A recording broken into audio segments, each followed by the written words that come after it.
Good morning বন্ধুরা, তোমরা সবাই কেমন আছো? আশা করি প্রত্যেকে খুব ভালো আছো, আমরাও ভালো আছি। তো সকাল বাজে এখন 7টা। আমি অনেক ভোরবেলায় উঠেছি। উঠে আমার মিমির জন্য স্কুলে যাবে টিফিন বানালাম, বানিয়ে ঘরটার ঝাড় দিয়ে এখন মিমি আমার বসে এখন কোলে কোলে বসে বসে খাচ্ছে না, এখন বিস্কুট খাচ্ছে। বিস্কুট জল খেয়ে তারপর স্কুলে যাবে। আর টিফিন ব্যাগের মধ্যে প্যাকিং করে দিয়ে দিয়েছি। এদিকে ওর বাবা রেডি হচ্ছে, ওর বাবা রেডি হয়ে ওকে স্কুলে দিয়ে আসবে। তোমাদের সঙ্গে এই ব্লগটা আজকে স্টার্ট করছি, তোমরা আমার সঙ্গে থাকো, দেখতে থাকো। তো বন্ধুরা, আজকে মিমিকে চাউমিন বানিয়ে দিয়েছি। চাউমিনের মধ্যে বেশি মশলা টশলা দিইনি, কারণ ও পছন্দ করে না, তার জন্য। আর এদিকে মিমির বোতলে আমি জল ভরে নিচ্ছি। তো জল টল ভরে আমি ওর ব্যাগের মধ্যে সমস্ত কিছু রেডি করে দেব। আর এদিকে মিমি বসে রয়েছে চেয়ারে, দেখতেই পাচ্ছ। ওর বাবার ফোনটা দেখছে, আর আমি এদিকে জুতো মোজা পরিয়ে দিচ্ছি। জুতোটাকে ভালো করে ঝেড়ে ঝুড়ে, তারপরে আমার খুব টেনশন হয়, জুতো ভালো করে না ঝাড়লে মনের মধ্যে একটা টেনশন লাগে। জুতোর মধ্যে আবার কি পোকামাকড় থাকবে না থাকবে তার নেই ঠিক ঠিকানা। তার জন্য আমি ভালো করে 2-3 বার করে আমি চেক করে করে জুতো ভালো করে ঝেড়ে টেড়ে তারপরে পরাই। ও অনেক ভোরবেলায় ঘুম থেকে উঠেছে, হাত মুখ ধুয়ে কিছু হোমওয়ার্ক বাকি ছিল, সেই হোমওয়ার্কগুলো করছিল। আর আমি এদিকে ওর টিফিন রেডি করছিলাম। ওকে মুখ টুক ধুইয়ে সমস্ত কিছু ওকে সকালবেলা করে দিতে হয়, কারণ ঘুম থেকে উঠে ও কোনো এনার্জি পায় না। ওকে ড্রেস পরিয়ে দিতে হয়, জুতো মোজা পরিয়ে দিতে হয়, আর সমস্ত কিছু রেডি হয়ে ও এখন ওর বাবার সঙ্গে যাবে স্কুলে। ওর বাবা ছেড়ে দিয়ে আসবে। তো মিমিকে রেডি করিয়ে দিয়েছে, যে মিমি এখন বাবার ফোনটা নিয়ে একটু দেখছে। স্কুলে যাবে, ওর বাবা বেরোবে এক্ষুনি। এই ফোনটা চল গেটের কাছে, গেটটা খোল, একদম বড় করে টেনে খুলে দে।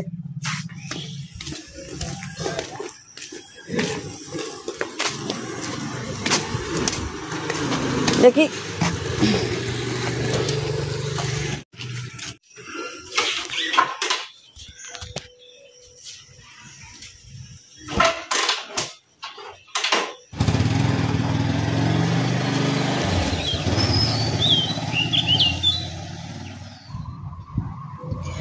তো বন্ধুরা, আমি দেখো ঘরে চলে এলাম। ঘরে এসে আমি ঘরটা পুরো ঝাড় দিয়ে নিলাম পরিষ্কার করে, কারণ এরপরে আমি ঘর মুছবো। তো আগে যদি আমি ভালো করে ঘরটা ঝাড় দিয়ে নিই, তাহলে আমার মুছতে খুব সুবিধা হবে। আর আমি লাঠি দিয়েই তো এখন ঘর মুছি, তার জন্য আমি ভালো করে ঘরটা ঝাড় দিয়ে নিচ্ছি। তো বন্ধুরা, আগে আমি পরিষ্কার করে ঘর ঝাড়টার দেওয়ার পরে আমি বাকেট নিয়ে চলে এলাম, যে ঘরটা মুছে নিচ্ছি। দেখো, ঘর ঝাড় দেওয়া, ঘর মোছা, এগুলো প্রত্যেক দিনের একটা নিজের ডিউটি। তো এগুলো আমাকে করতেই হবে, সে যত যাই হয়ে যাক না কেন। কারণ বাসি ঘর রাখা যায় না, ঘরে পুজো অর্চনা করতে হয়। তো পুজো অর্চনা করার জন্য ঘর প্রত্যেক দিন ঝাড় দেওয়া, মোছা, এগুলো না হলে নিজেরই তো কেমন লাগবে বলো। তার জন্য এগুলো আমি আগে যত তাড়াতাড়ি সম্ভব এই কাজগুলো কমপ্লিট করার চেষ্টা করি। তো বন্ধুরা, আমি উঠানে চলে এলাম ঘরের কাজ কমপ্লিট করে। উঠানে আসার পরে ঝাড় দেওয়ার ভিডিওটা আমি আর করতে পারিনি, পরে মনে পড়লো ভিডিও করতে হবে। তো তারপরে আমি সিঁড়িটা ধুয়ে নিচ্ছি। সিঁড়ি ধুয়ে তুলসী মঞ্চ ধোবো। তুলসী মঞ্চ ধোয়ার পরে উঠানটা ভালো করে ধুয়ে নেব। নেওয়ার পরে আমি স্নান টান করে নেব। নেওয়ার পরে আমি পুজো করতে যাব। এগুলো প্রত্যেক দিনকার ডিউটি, এই উঠান ধোয়া, সিঁড়ি ধোয়া। তো আমি এগুলো কমপ্লিট করে তারপরে স্নান টান করে নিই একবারে। তো তোমাদের সঙ্গে শেয়ার করলাম, তোমরা আমার সঙ্গে থাকো, দেখতে থাকো।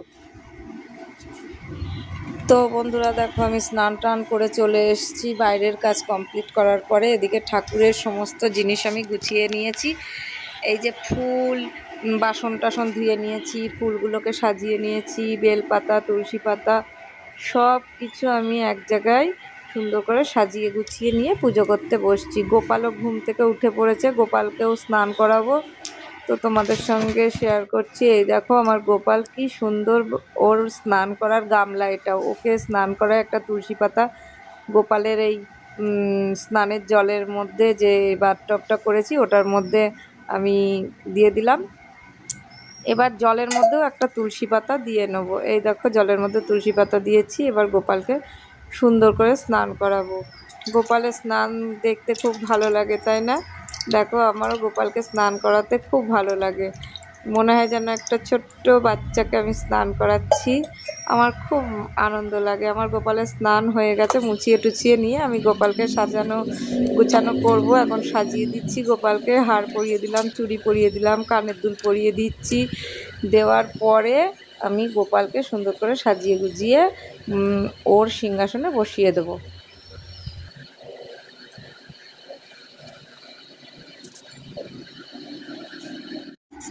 আর এদিকে আমি চন্দন বেটে নিচ্ছি। ভালো করে চন্দন বাটার পরে আমি হাত দিয়ে সুন্দর করে এই যে ফুল বেলপাতা তুলে রেখে দিয়েছি এর মধ্যে ছিটিয়ে ছিটিয়ে দিচ্ছি, কারণ চন্দনের ছিটা ফুল বেলপাতায় দিতে হয়।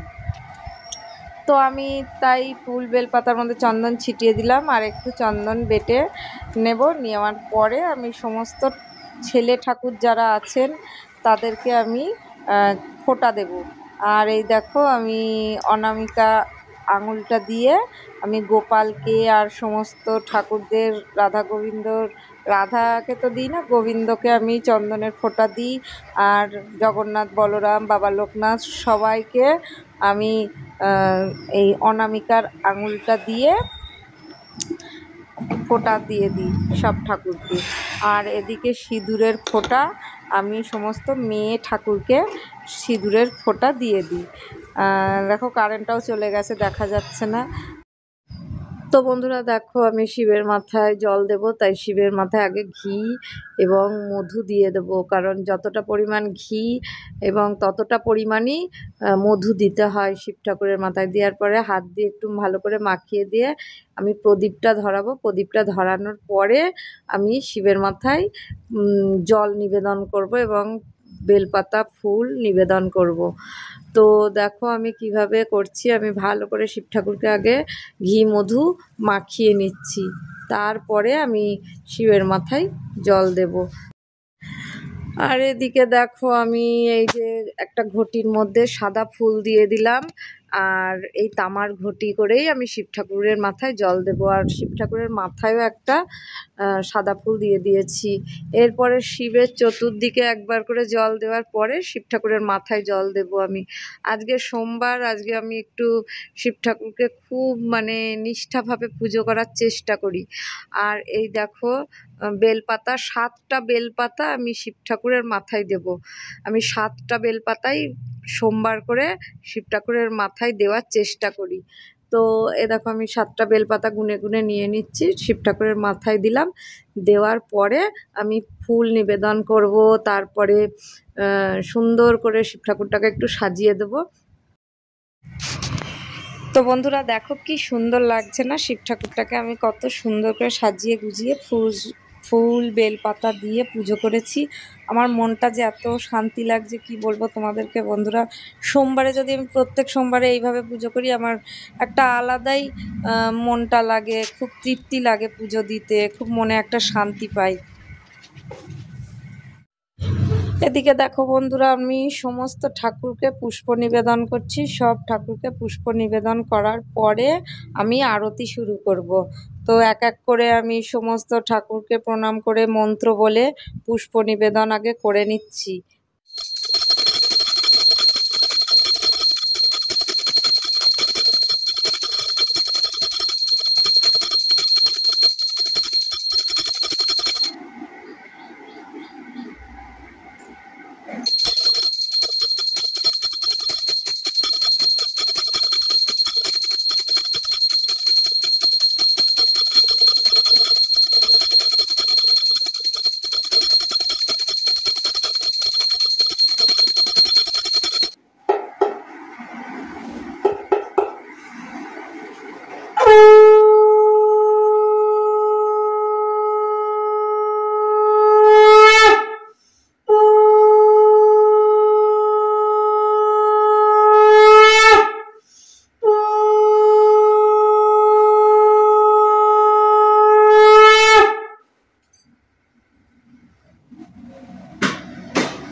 তো এদিকে দেখো বন্ধুরা, আমি ঘরে পুজো কমপ্লিট করে আমি তুলসী মঞ্চে জল দিতে এসেছি, কারণ তুলসী মঞ্চে পুজো করতে হয় আমাকে প্রত্যেক দিনই। পুজো করে টোরে তারপরে লাস্টে আমি তুলসী গাছে জল দিতে আসি, এবং সমস্ত তুলসী মঞ্চের চারিদিকে যে ঠাকুর আছে সেই ঠাকুরদের আমি একটু ফুল নিবেদন করি, আর তুলসী মাকেও পুজো টুজো করে তারপরে আমি সমস্ত ঘরে ধূপ ধুনা দেখাই।